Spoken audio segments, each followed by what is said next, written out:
BJP की सरकार ने असंगठित अर्थव्यवस्था पर आक्रमण किया है और आपको गुलाम बनाने की कोशिश की जा रही है।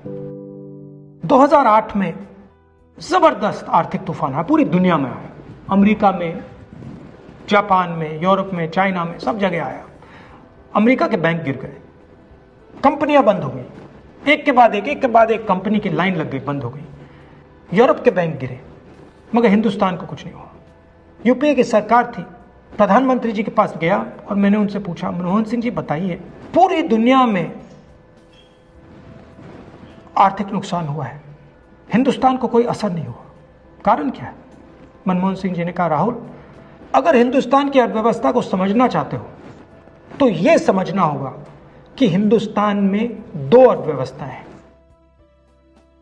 पहली असंगठित अर्थव्यवस्था और दूसरी संगठित अर्थव्यवस्था।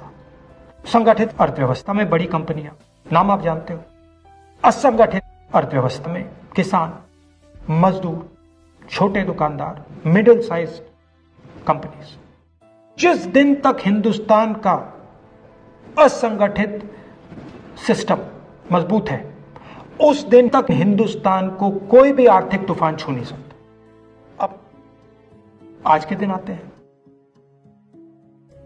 पिछले 6 साल से बीजेपी की सरकार ने असंगठित अर्थव्यवस्था पर आक्रमण किया है।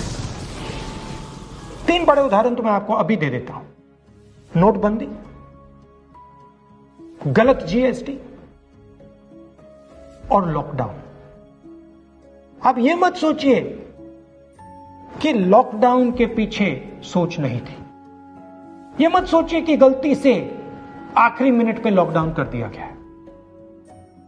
इन तीनों का लक्ष्य हमारे इनफॉर्मल सेक्टर को खत्म करने का है।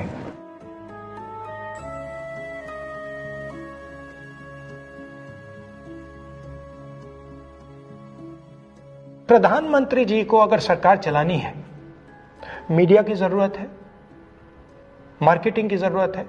मीडिया और मार्केटिंग 15-20 लोग करते हैं। इनफॉर्मल सेक्टर में पैसा है, लाखों करोड़ रुपए, जिसको ये लोग छू नहीं सकते।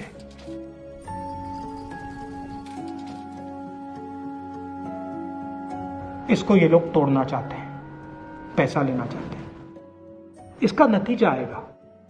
नतीजा यह होगा कि हिंदुस्तान रोजगार पैदा नहीं कर पाएगा। क्यों? क्योंकि इनफॉर्मल सेक्टर 90% से ज्यादा रोजगार देता है।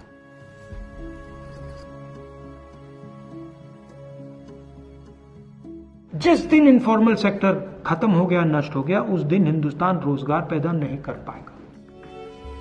आप ही इस देश को चलाते हो, आप ही इस देश को आगे ले जाते हो, और आपके खिलाफ साजिश हो रही है। आपको ठगा जा रहा है और आपको गुलाम बनाने की कोशिश की जा रही है। हमें इस आक्रमण को पहचानना पड़ेगा और पूरे देश को मिलकर इसके खिलाफ लड़ना पड़ेगा।